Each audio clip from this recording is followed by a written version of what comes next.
Welcome to our Sunday night live chat.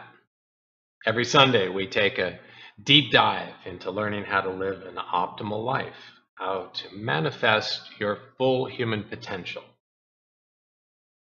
Where I'm going to try to answer all of your questions, and you may find I question many of your answers. So please tonight, chat in at any time with your questions or your comments. I really want to know what your interests are, what your opinions are, what your concerns are. Please feel free to disagree with me or challenge anything I have to say. Just want you to get engaged this evening. So if you've been following any of these chats at all, you know the way I come up with content is I usually just pay attention. I pay attention to things that unfold for me during the week, conversations I've had, ideas that just kind of float to the surface. So this last week of my wife's summer vacation, she's in the school system, we were cleaning a closet. We were cleaning the hall closet. And one of the things we pulled out was a photo album. So obviously we take a break and I'm looking through the photo album and I see these pictures of myself as a kid. I just have a few of them left. And a number of these pictures had to do with Christmas, like Christmas Day or somewhere around there. And every Christmas, I got a new costume, if you will. One time I might be a Roman centurion. The next time I'm Superman. The next time I'm some army guy or whatever. I was really known among my peers as dressing up and kind of living every day. My play clothes were costumes. I got the nickname Mr. Everybody, and it really kind of stuck with me all the way up to high school almost. I was Mr. Everybody with my buddies. So kind of taking that theme, this Mr. Everybody, I think what happened is I realized it was kind of manifesting a direction, my life approach, if you will. And I want to share that with you, how this unfolded in my life, because it became formative. It became really important, and it moved me in the direction of learning some real significant lessons. One of the hardest things I find for most of us is to decide what we're going to do with our lives. What am I going to be when I grow up? What did I want to be?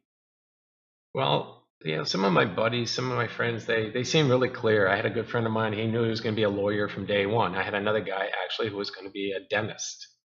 I don't know how you determined to be a dentist from day one, from your 6th grade, but maybe his dad wasn't even a dentist. And I don't think anybody plans on being an insurance salesman, but there were a few of those too. But what did I want to be? I wanted to be everybody. I wanted to be everything. And kind of have to look back now and what was that about? So as my life evolved and I went through school and I started to get into college especially, I had this drive, if you will, I don't know how to say it, to be prepared for anything, I remember I grew up in the 60s and early 70s, and I wanted to be that guy who was, regardless of where I was, what the circumstances were, I could fall back on my skills and fall back on my savvy and solve the problem. I remember telling a friend of mine in college, I wanted to be able, you could drop me into outer Mongolia with nothing except the clothes on my back, and I wanted to be able to not just survive but thrive. It was kind of a weird thing. I mean, people kind of thought I was odd, but I wanted to be able to be ready for whatever life presented me. I remember being asked by one of my friends, it's like, you seem to be preparing for something. What are you preparing for? And I couldn't really answer that. I said everything, whatever life is. Everybody else was off doing career-oriented things, and I was not. I would say, well, I've got to be good at this. I've got to have that skill. I've got to have that skill. And I really did this. I mean, I went through school. I was a history major. Why would you be a history major? Well, it was important because I wanted to travel and I wanted to understand this and I needed to know geography. And I became an emergency medical technician so I could understand, first aid and survival medicine. This is where my mind was going. I wanted to be maybe some of that TV guy, that calm, cool, and collected hero of TV, the guy able to think on their feet and respond to anything with ease and success, relying on my wits and abilities. So my life became this series of acquiring skills, acquiring experiences. Who were my heroes? Well, not just the secret agent of the 60s, which was one of my heroes, that cool secret agent, but the adventurer. Even if you guys are familiar with Greek mythology, Odysseus, the wanderer, the guy who took on everything that life gave him and was able to handle it. And that's what being prepared meant to me. I had this drive to be prepared, and I don't know what the hell I was trying to be prepared for. It was different. Everyone else, all of my friends were trying to be something. They were trying to, they had a definition. And I was simply trying to be prepared. And I couldn't answer exactly what for. Back then we didn't talk about the zombie apocalypse, so it wasn't that. I was accumulating experiences, I think, to gain credibility for myself. That's what I think was happening. Now, in retrospect, I say that. This life of learning and preparing, and I studied languages. I even joined the Army for the experience. My friend said, "No, man, you join the Army, you're going to be the last, you're never going to make it in the Army." My hair was down to here. I had this huge beard. I was a hippie. They're saying, "There's no way you're going to be able to do that." But I was driven to have this set of experiences I thought that was going to give me. And so this is how this unfolded. I was trying to prepare for life. And I started to realize as life was unfolding for me, I was preparing this peripheral element of myself, this outer part of me. I had a drive, I had an intuition that I needed to be able to navigate life. And I needed to be prepared, I needed to be able to do that, but I was leveraging all my energy on my external skill set, my intellectual skill set, I've studied some languages, I've had travel experience, I can sew up a wound, I can set a broken leg, I can navigate through the woods with a compass, I can do all that, I can rappel, I can jump out of airplanes and scuba dive. I did all these things to accumulate these experiences to be prepared. And I realized now, I say now, and I didn't realize it then, that I was simply preparing what I will call the ego self, my mind, my body, to handle life. Well, that worked really well for me. It worked really, really well for me for a little while. It worked okay through my 20s. I joined the Army when I was 24. It worked for me when I was in my 20s. It worked for it. I had a good time, man. I was gaining that skill set. But then about the time I got to be about 30, it started to break down because life pressure started to come at me in ways I had not predicted, not had actually prepared for. I was great at taking a compass out in the woods and running, land navigation or survival skills or some of those other things. But what life was throwing at me, I wasn't prepared for. Marriage, becoming a father.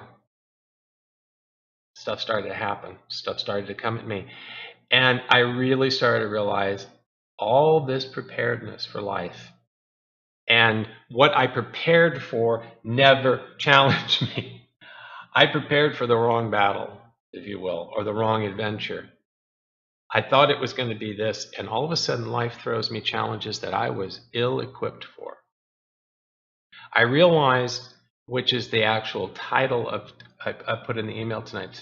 The title of tonight's chat is Living on the Edge. And we think about living on the edge as like, oh, I'm living on the precipice of danger.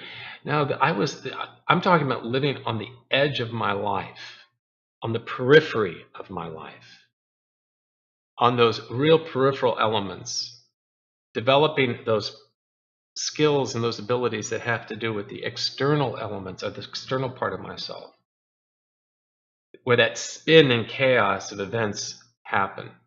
Because that's where I identified myself. I was the guy who was going to be able to handle the chaos of life out here on the periphery.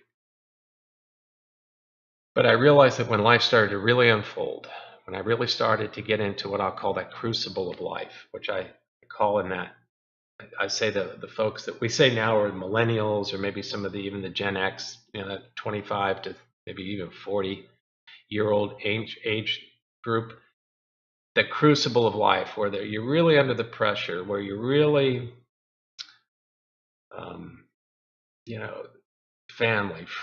families and jobs and what have you, putting the pressure on you. All those little chinks in the armor, all the imbalances you had earlier in your 20s or earlier even in your late teens, they didn't bother you so much. They didn't come up, as they didn't for me. I thought I was I was the highly prepared guy. I could take on anything except actually what life threw at me. And so I found out where the chinks in my armor were. I found out where those weak spots were. And I had a lot of them. I didn't have the right tools. I didn't have the right skill set to handle everything. In fact, the things I prepared for were the least significant, as it turned out. So just about took me out, just about took me down, to tell you the truth. I was not prepared for some of these big things that life threw at me, and it started to really undermine my health and undermine my, it was stressing me to the max. And I had to do something. And so I had to learn, I had to learn another way of being prepared. I had to redefine being prepared for anything. Clearly, knowing how to run around the woods and rub two sticks together to make fire was not what I really needed. I needed to be prepared at a much deeper level. I needed a new range of motion. I needed a new skill set. And at the time, I was kind of baffled what to do. I didn't know exactly where to go with it. Nobody was there to give me any really solid answers. So I had joined the Army. I think I mentioned that just a minute ago. And my marriage was falling apart. I was falling apart. I was overseas. I came back to the States, and I said, I got to do something. I got to make a shift. I need a new survival skill set because the old stuff isn't working, and I'm not surviving. So what I did is I resigned from the Army, and I did this pivot. Now, I've talked about this quite a bit, this time frame, but I reframed it today about this idea of being prepared, because we're going to evolve this tonight. I started to learn a new skill set. I started to realize I needed to not just have this really well-developed outer me, my mind, my physical abilities, all these things, my intellect, but I needed to be able to access another aspect of myself. And I didn't really learn this, even that this existed per se as an accessible part of me, until I started studying meditation and yoga and some of these things. And I realized that I needed a way to make decisions better. I needed a way to see things more clearly. I needed a way to be less reactive. I needed a way to manage chronic, constant stress. I needed a way to connect to myself, to others around me. I needed to see clearly. So all this other stuff I had done had not prepared me for the real stuff of life, the real, the real day-to-day stuff that challenged me. Just go figure. Go figure. I put all my energy over here, and I got blindsided. But I found out that that's how life tends to work. It highlights our imbalances a little bit. So, it's interesting. I was reflecting, and I was actually looking at some old stuff I had written a long time ago, which I hadn't even seen for years, and it was bringing some ideas into mind. I remember one of the images that I had of myself back then is an image that I actually have today, and I resurrected it. I wanted to be the prepared person, and I had envisioned myself as that. I'll say the calm sage, the guy sitting there all mellowed out, and this swirl of storm of chaos is around him. I imagine this big circle of chaos, sort of like sitting in the eye of a storm. And I envision that's the guy I want to be. I want to be that guy. I want to be the guy who can, no matter what life is throwing at him, they can just sit there and be calm, cool, and collected and handle it. Well, as I was learning to build my new tool set to handle some of this really intense stuff life was throwing at me, that image came back to me that I need to be that guy, and I haven't become that. Because clearly there's a bunch of stuff being thrown at me, and I'm anything but the calm, cool, collected sage at the center. And I remember, and I'm reflecting even this last week again on, everything is in that spin, that spin. I talked about feeling like being at the center of that chaos, being the sage. And I started to look at, well, how does the world actually work? Some of the things I had to learn. How does the world actually work? How do things really work? And one of the images that comes to mind is we're being shown that calm center with the swirl of chaos around it. That's an image in our everyday lives. It's everywhere. It's in physics. It's in weather. It's in the world. Everything is in this spin with a calm center, an axis, if you will, a center axis of calm. Clearly, we all understand that, the hurricane spins around and there's the calm eye. We look at planet, the Earth spins on an axis, all this peripheral spin and motion, and it goes around something else, and everything's going around, but they're all going around a center point that is at stillness. And I realized that's where I need to go. That's where I need to level my efforts. I need to be able to find that calm center. I need to at least be able to, if I can't live there all the time, I need to know how to access that central axis, if you will, where all the weirdness of life is spinning around me. I need to be able to at least periodically step out of that spin and settle and see things clearly. How do I do that? Even at an atomic level, things are spinning.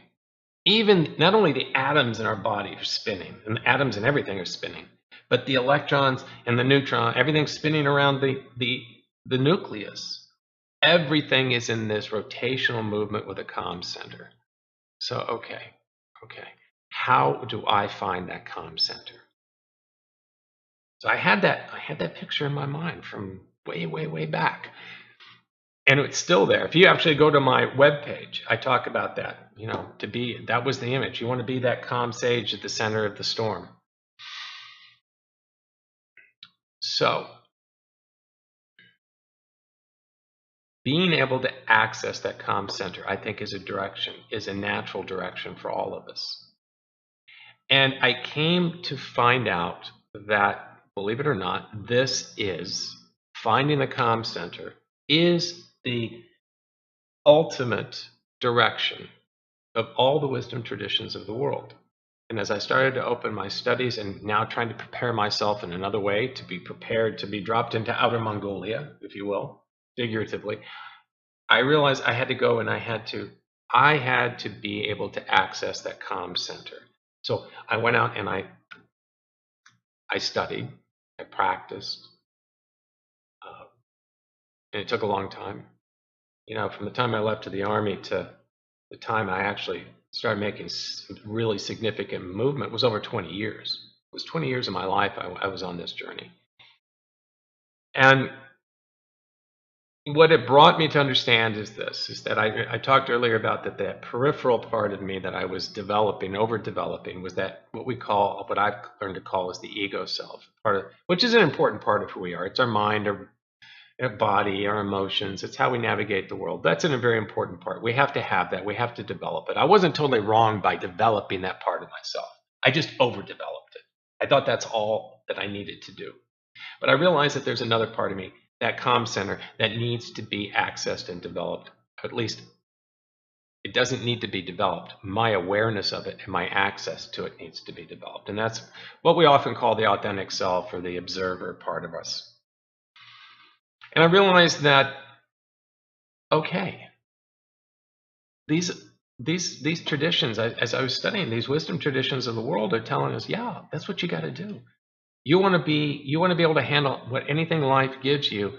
You've got to balance both sides of yourself. You've got to have a balanced ego self. You have to prepare your mind and your body and your emotions, but you also have to have a range of motion to access that authentic self, that observer, because that's really where you're going to be able to make your wise decisions from. That's where you're going to be able to access compassion.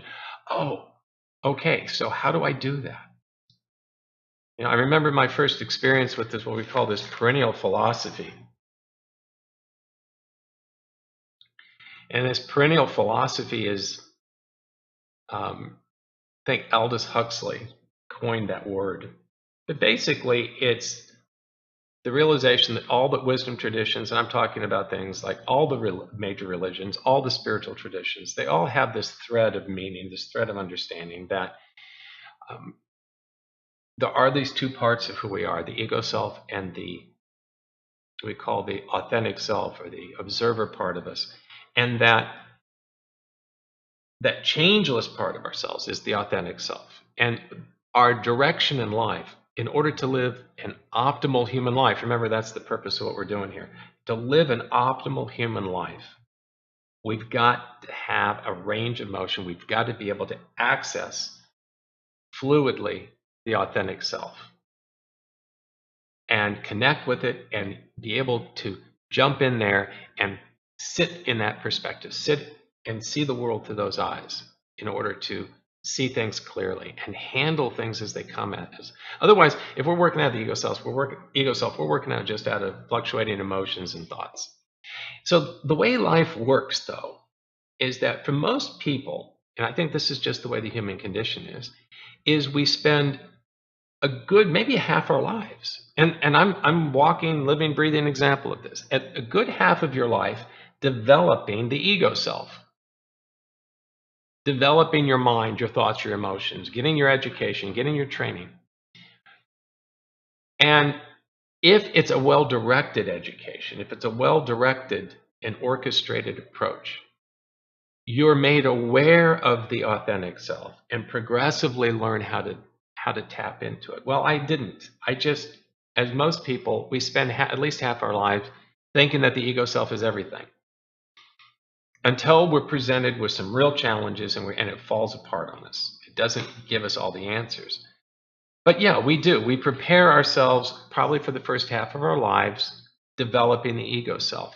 But what we're preparing, if we were in an enculturated situation that was preparing us adequately, we'd be preparing the ego self to gently loosen its grip, realizing that the intellect isn't everything.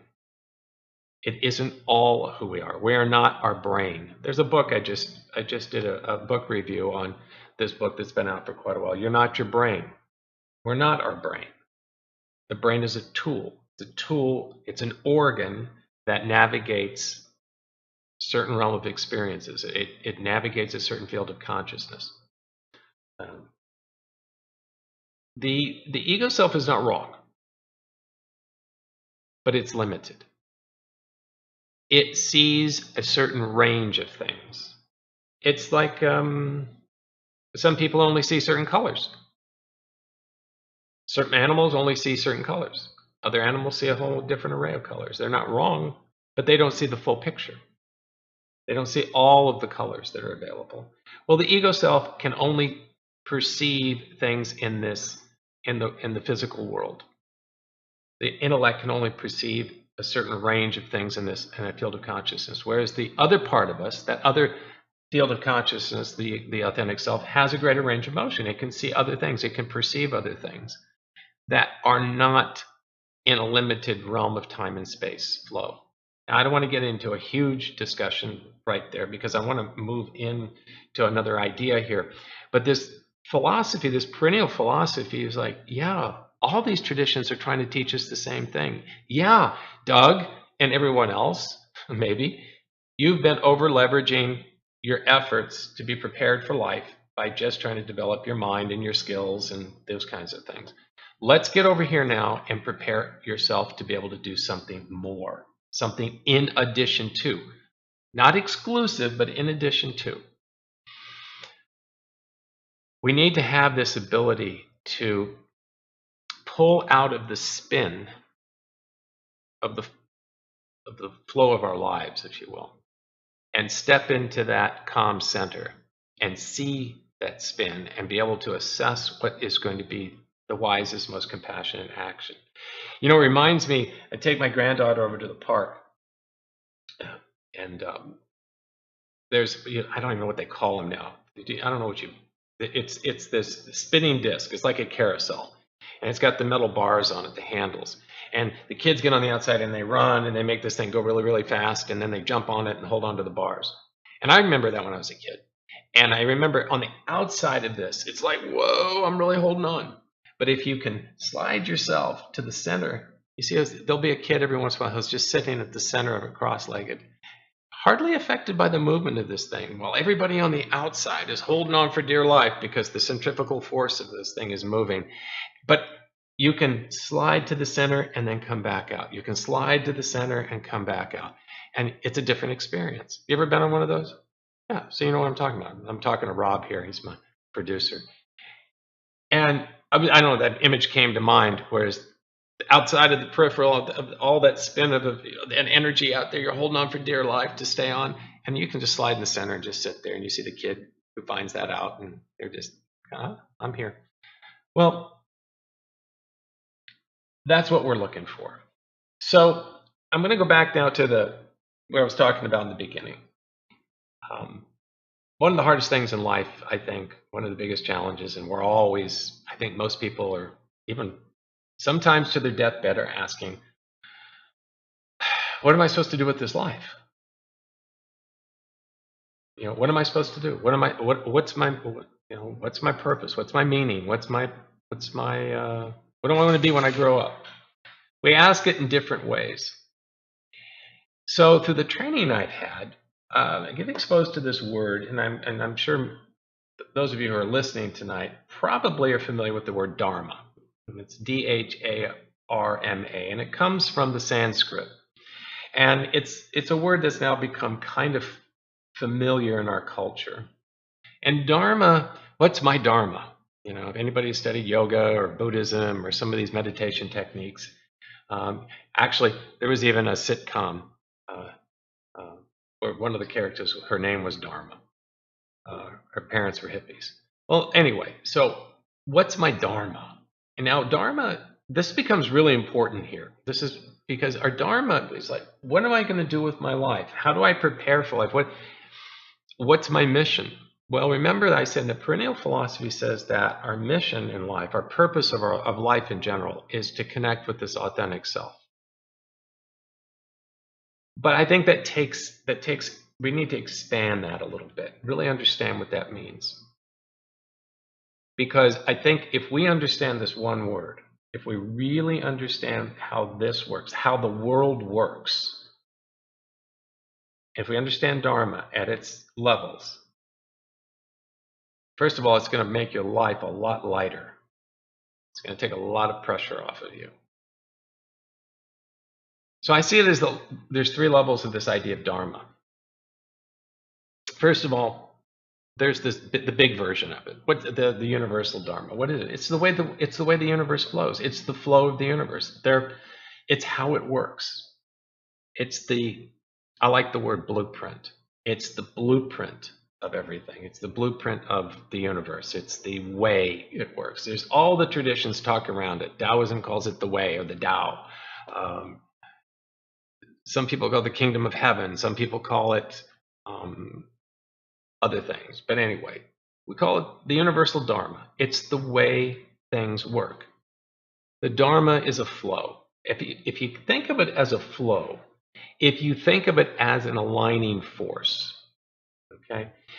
So we have these, maybe it's kind of like this. It's kind of like the force of gravity.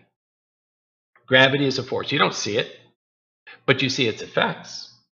You see the patterns around you that gravity affects or causes, but you don't really see gravity. You don't have a jar of gravity. Well, Dharma is like that.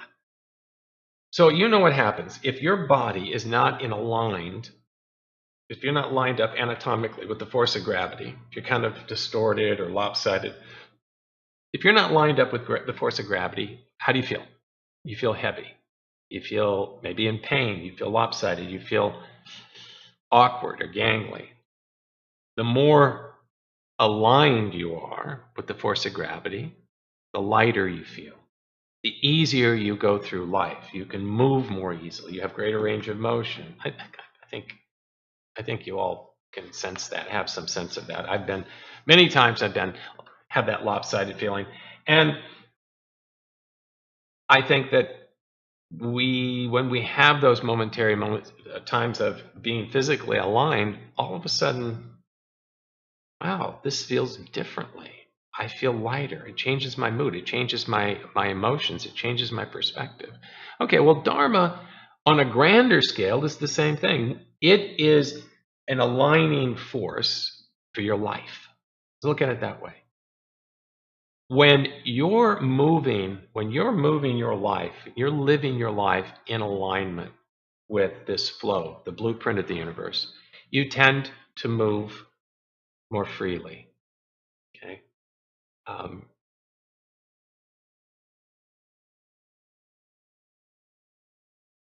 So let's see how that plays out. Well, how do we get there? So that's the grandiose level of Dharma, this universal aligning force, kind of like gravity, but it's aligning all aspects of everything. Everything's looking to be in this alignment. Okay. So the next level of Dharma is for humans. We have actually a human mission, if you will, a human purpose, a human Dharma. That human Dharma is, what are we guided to do? What are we asked to do to stay in alignment as humans? Because we all have a similar condition, this human condition.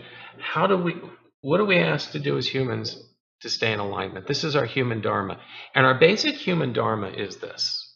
And this is really the purpose, if you will, not the meaning of life, but your purpose in life, the direction you're moving towards, is to calm down.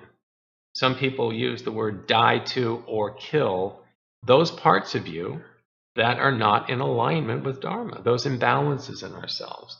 What's keeping me from being in contact, in connection, in communion with my authentic self?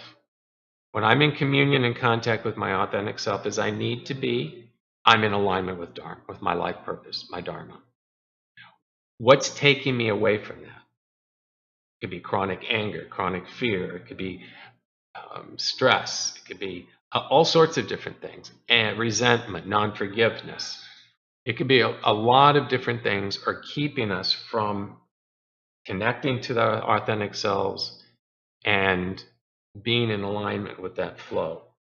Okay. So we have, as humans, this is our condition.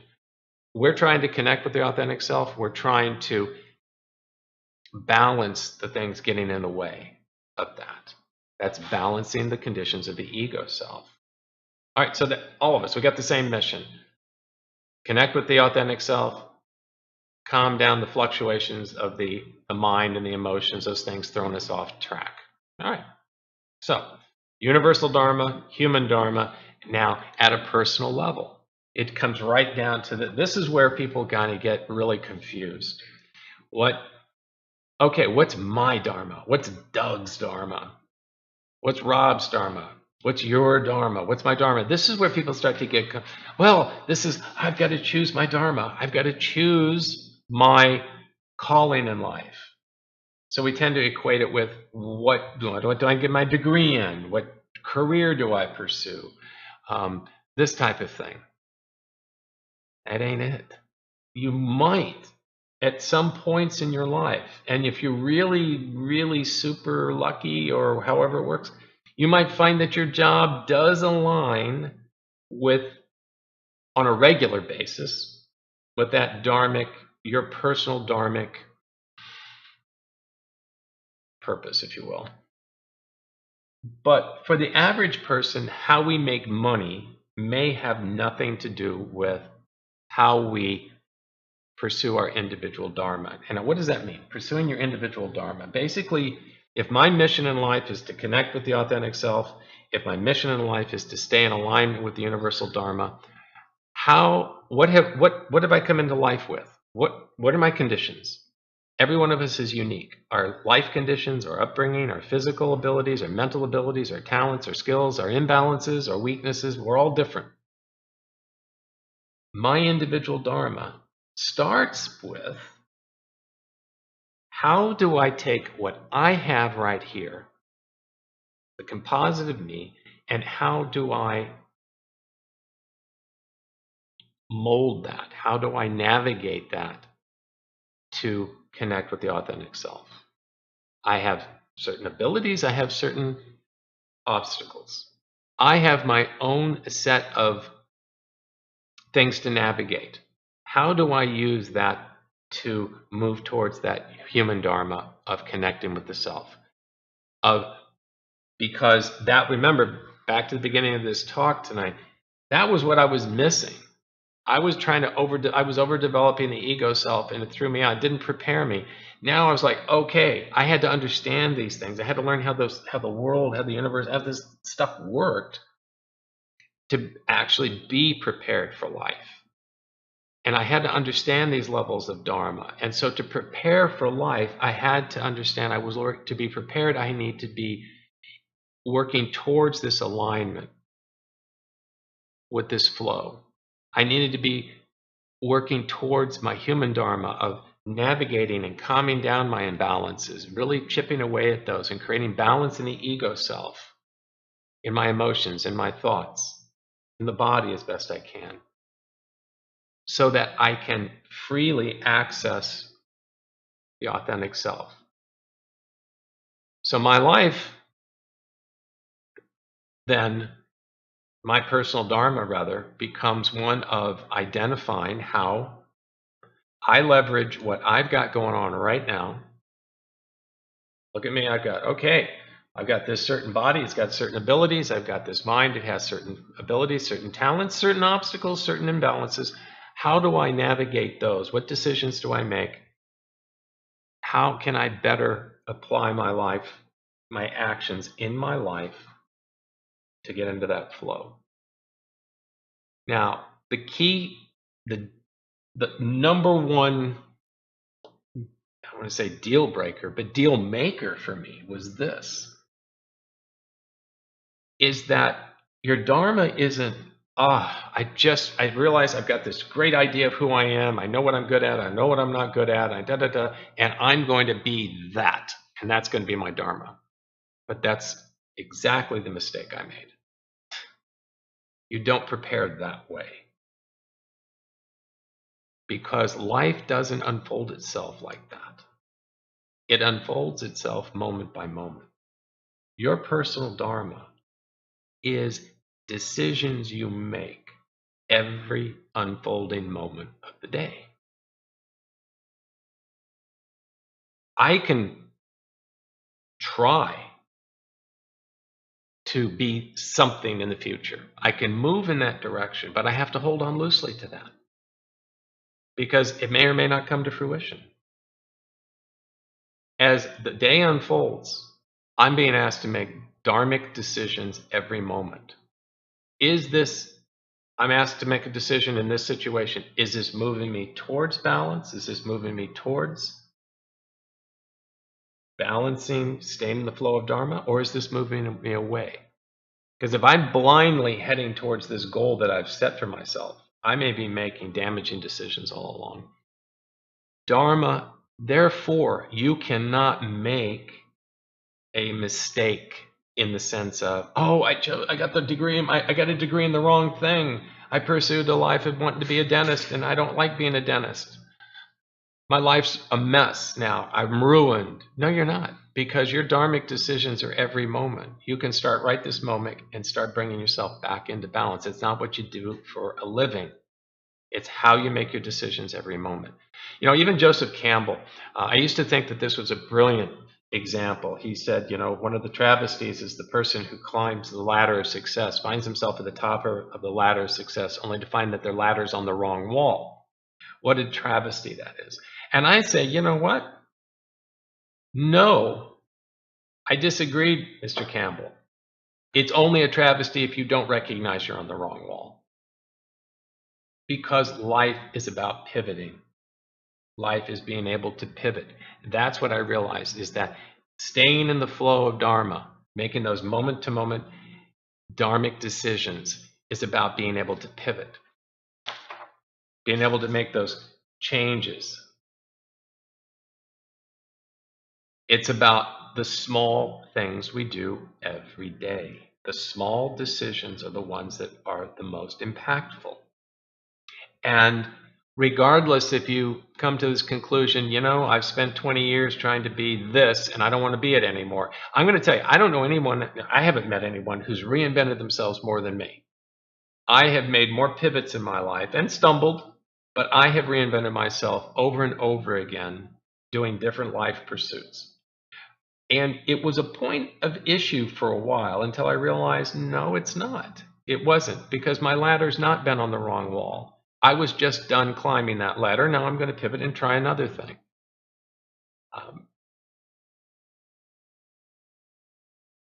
We can, if we're not awake enough, if we're not paying attention enough on a daily basis to these decisions that we make, these dharmic decisions. Is this moving me in the direction of balance? Is this moving in the direction of to stay in alignment? There, we can, if we're not paying attention, and that's what these practices are for, is to really be paying attention, to be awake to these things. We can get caught flat-footed, looking the other way, and we can miss an opportunity as it comes our way. Saying, oh, no, no, no, my purpose is over here. This is my purpose, when your purpose at that moment was over here knocking on the door, and you didn't answer the door because you were looking out the window at what you thought you were supposed to be paying attention to.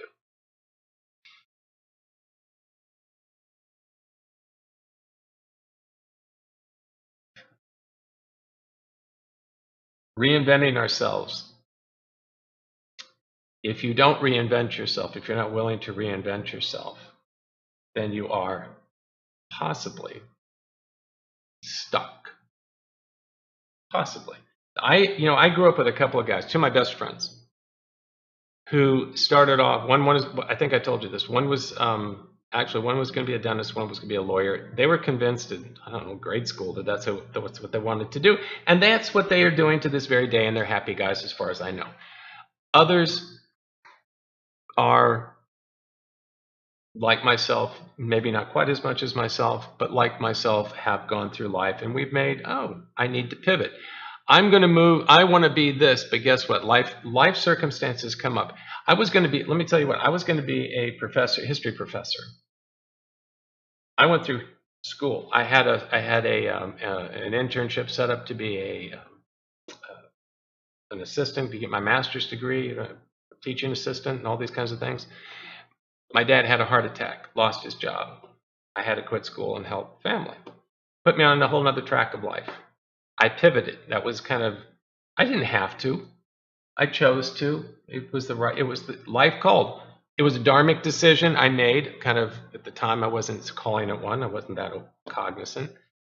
But these things happen. I can tell you, I have my daughter had particular aspirations academically with school, and she got pregnant. Well, she had to put those on hold. She had to pivot. Now, when we Don't pivot. When our calling doesn't, we're called to pivot in life, and we don't answer the call, it will come back to us. We'll be called again because something is trying to push us. We're trying to be nudged into alignment.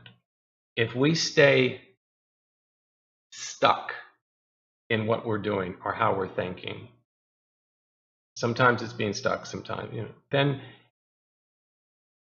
you may not be moving towards that balance. Reinventing yourself is not a sign of anything. It can be a sign of just not knowing what you're doing, but it can also be a sign of, for most of us, of being really aware that it's time to pivot and move in another direction. It's moving away from preconceived ideas of who we are. We're not our jobs. We're not our professions. Those are just vehicles to move us into a certain direction. You're not the same person today that you were yesterday. If you are reinventing, your body's reinventing itself every moment. Why isn't the rest of you? That's my question. This way, regardless, if we're making those decisions on a daily basis, we tend to be able to live with no regrets. Pivoting just means I'm advancing in another direction. As a joke in the Army, we never retreated, we always just advanced in another direction. I like that. So this brings us to another idea that comes up in this whole thing. And it's this idea of karma, another misunderstood idea. But karma it's an educated force. And with the time we have remaining, we may not be able to fully give enough time to karma. But karma, in the short of it, is not retribution, it's not punishment. That's an immature spiritual perspective, as far as I'm concerned. Karma is an educated force, and I'm going to say it's a compassionate force in the universe. There's not good karma and bad karma. We hear that all the time. But there's karmic response, and that's what it is. Karma is a response to being aligned with the flow of the universe or not being aligned. The karmic response is if I am moving in the direction of connecting with my authentic self, if I'm moving in the direction that's balancing, things happen. Now I'm going to ask you, reflect on a time in your life where you seem to be on the right path. And when you were on the right path, whatever it was, and it could be in a relationship, it could be looking at a job, it could be whatever, an effort you're making, it just seems like all of a sudden the world opens to you. Helping hands come out of the woodwork.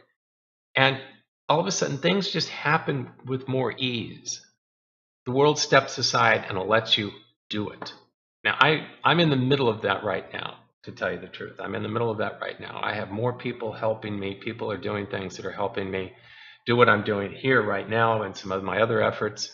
I feel like I'm on the right path because one of the feedback I'm getting, the karmic feedback I'm getting is that, yeah, you're on the right path because I'm getting this assistance, this lift.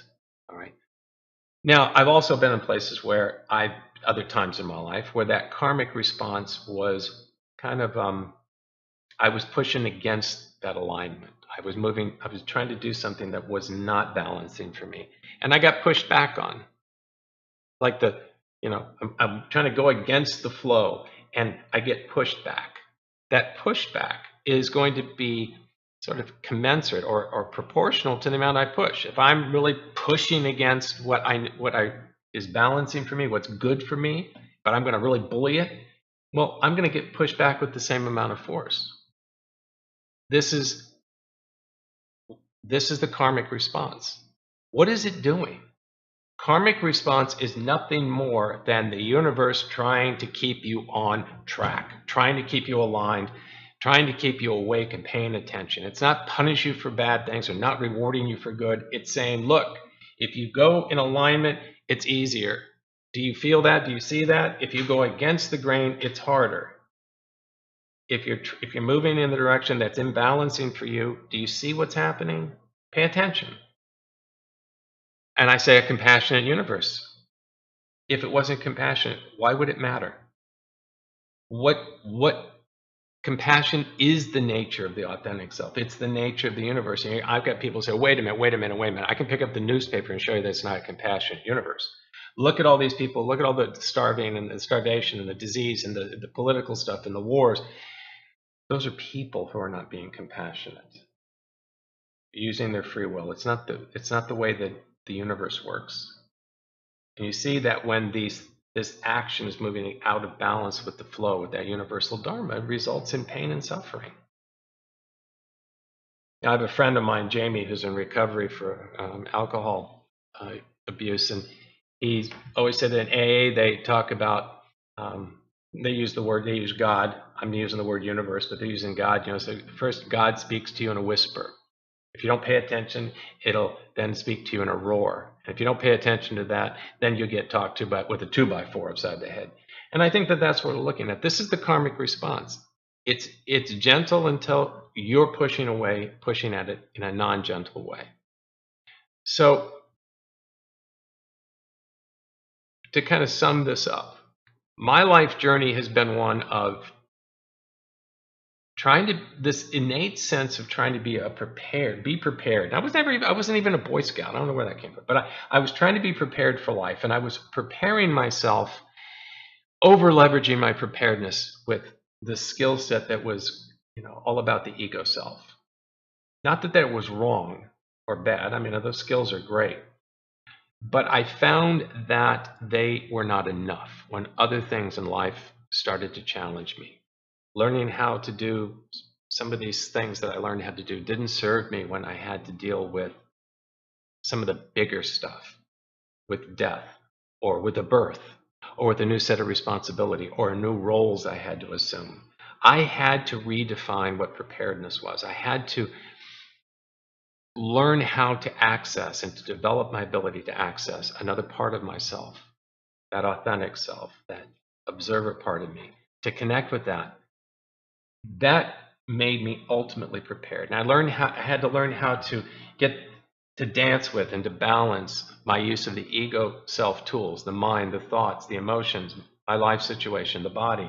Balance that, and at the same time fluidly access the authentic self. Together, those two together can help us navigate life. Those are the two things, not one to the exclusion of the other. We begin to then realize that our unchanging nature, non-fluctuating nature, is grounded in the self, in the observer. We find refuge there. It's our home. For the guys out there, it's your man cave. And even for those guys who don't have a man cave, I don't have a man cave, so kind of wish I did, but I don't. And probably some of the women may have women caves, I don't know. But the point is, it's your place of just being, place of just a refuge.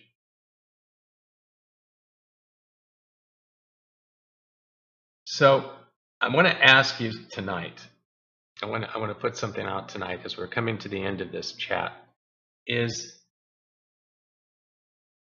I need you to talk to me. This is a live chat. It's meant to be a two-way communication. And I've got my page open here, my chat page, and I'm looking for you all to not just listen, but to give me your 2 cents worth.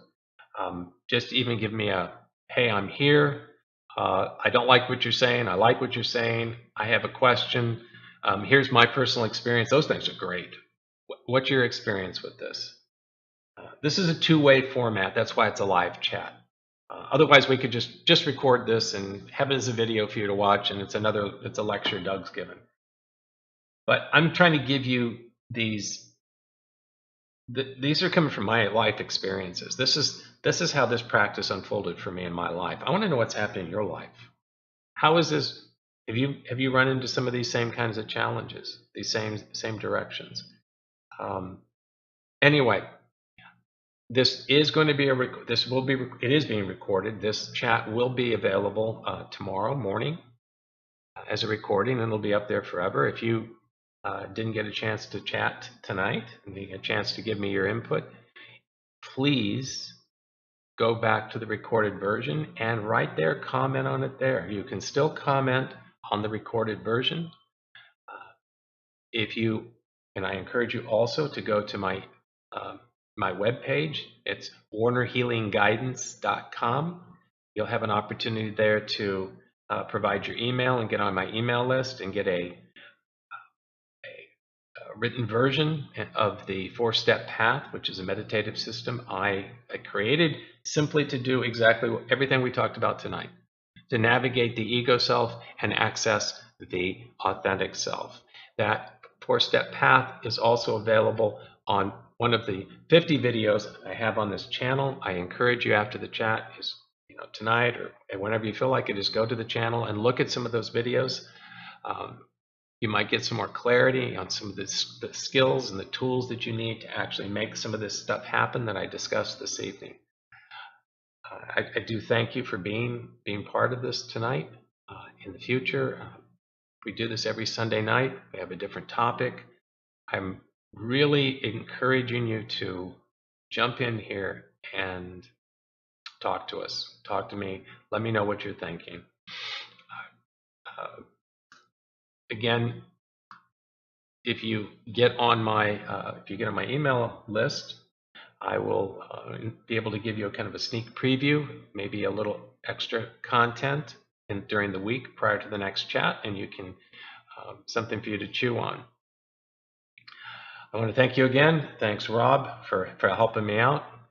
And until we meet again, good night.